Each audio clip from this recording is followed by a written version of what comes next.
Motivational basis of closed and open-mindedness. The tendency to become closed or open-minded is intimately tied to one's epistemic motivations, that is, to the implicit or explicit goals one possesses with respect to knowledge. In a previous volume, Kruglanski, 1989, I distinguished between 4 types of such motivations classifiable on 2 orthogonal dimensions, the first, of closure seeking versus avoid, and the second, of specificity versus non-specificity. The first distinction asks whether the individual's goal is to approach or avoid closure. The second distinction inquires whether the closure one is seeking or avoiding is of a specific kind or whether any closure or absence of closure would do. This classification yields a fourfold matrix of motivational types shown in Table 2.1. The needs for non-specific or specific closure and the needs to avoid non-specific or specific closure. 2 motivational continua. The 4 motivational types yielded by the foregoing classification can be thought of as quadrants defined by 2 conceptual continua. One continuum relates to the motivation toward non-specific closure and ranges from a strong desire to possess or approach it, i.e., a strong need for non-specific closure, to a strong desire to avoid it, i.e., a strong need for avoid non-specific closure.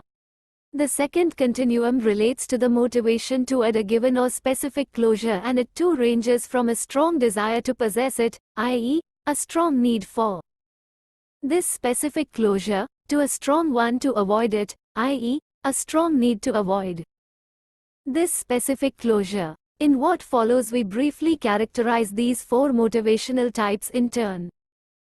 Table 2.1. A typology of epistemic motivations. Closure approach, avoidance. Approach avoidance. Specificity, non-specific need for a need to avoid a non-specificity non-specific closure non-specific closure. Specific need for a need to avoid a specific closure specific closure. Need for non-specific closure. This particular need may be defined as the individual's desire for a firm answer to a question, any firm answer as compared to confusion and/or ambiguity. Consider a college admissions officer who desired to simply find out how well or poorly a given high school graduate did on her SAT exam in order to make the appropriate admission decision. Such motivation would represent a need for a non-specific closure, because no particular content of an answer is preferred to any other. In other words, the need for a non-specific closure is non-directional or unbiased towards specific kinds of information.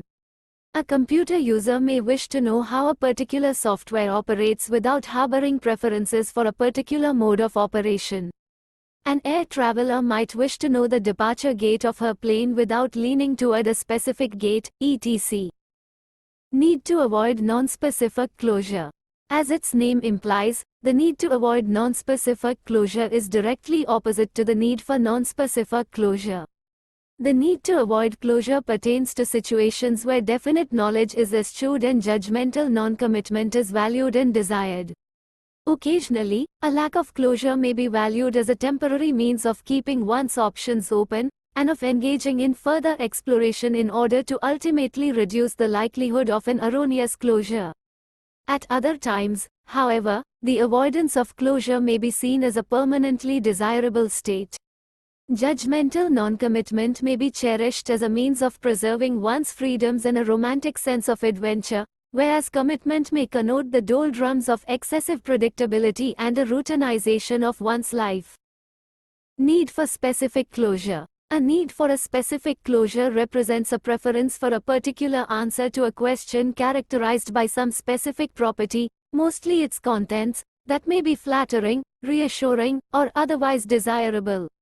For instance, a student's mother may strongly wish to know that her child did well on the Scholastic Aptitude Test, SAT, so that she can hope to enroll her or him in a prestigious college. Such motivation represents a need for a specific closure because the mother desires a particular answer to her question and would not be equally happy with any answer, and in fact would be quite unhappy with some answers. Thus, by contrast to the need for non-specific closure that is non-directional and unbiased, the need for a specific closure represents a directionally biased influence on the epistemic process. Need to avoid specific closure. Individuals may be motivated to avoid specific closures because of their undesirable, e.g., threatening, properties. The need to avoid a specific closure may occasionally represent the need for the opposite closure. For instance, the need to avoid a belief that one has failed an exam may be indistinguishable from one's desire to believe that one has succeeded.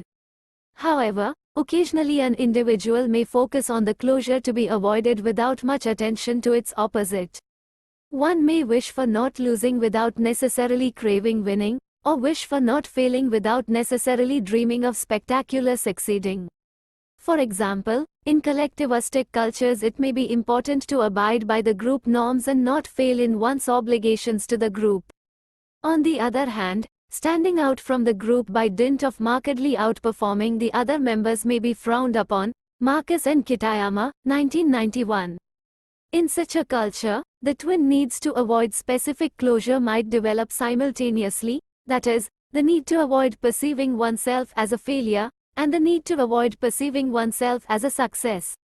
Tory Higgins's, e.g., 1997, work on regulatory focus draws the important distinction between prevention and promotion focus.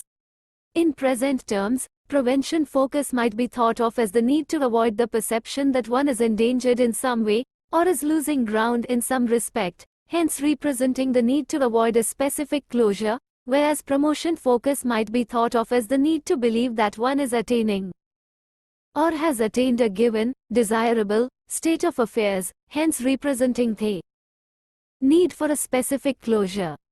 Antecedents of the motivations toward non-specific and specific closure. Approach and avoidance of non-specific closure. The assumption that an individual's motivation toward non-specific closure lies on a continuum and hence may run an entire gamut from a strong need for closure to a strong need to avoid closure, may seem contrary to the modern era's emphasis on the values of clarity and cognitive consistency, implying a pervasive human preference for crisp, cognitive closure over wishy-washy ambiguity. This may not always have been so, however. Commenting on this very point, the sociologist Donald Levine, 1985, remarked that no one in the West before 1600 intended to cast the discussion of human affairs in the language of precise propositions. The best knowledge of human conduct, to be garnered through experience, travel, conversation, and reflection, was thought to be a kind of worldly wisdom. About the varieties of character and regimes and the vicissitudes of social life, page 1. Furthermore, whereas the American culture is known for the premium it places on perspicuity and communicative directness, that is, on getting to the point, and saying what one means, there exist cultures that deliberately eschew excessive clarity. For example, the Chinese language is ill-suited to making sharp distinctions and analytic abstractions, and Chinese speakers like to evoke the multiple meanings associated with concrete images. Traditional Chinese produced an ornate style that blends a complex variety of suggestive images and creates subtle nuances through historic allusions, page 22. Similarly, the cultivation of ambiguity characterizes the culture of traditional Java where communication that is open and to the point comes across as rude, and etiquette prescribes that personal transactions be carried out by means of a long series of courtesy forms and complex indirections, page 23. In Somali discourse, a love for ambiguity appears particularly notable in the political sphere. And the Somali language permits words to take on novel shapes that accommodate a richness of metaphors and poetic allusions, p. 24. Leighton, 1977, page 39, has noted in this connection that a poetic message can be deliberately misinterpreted by the receiver, without his appearing to be stupid. Therefore, the person for whom the message was intended is never put in a position where he has to answer yes or no, or where he has to make a quick decision. He is able to go into further allegory, circling around the issue in other ways, to prevent direct confrontation.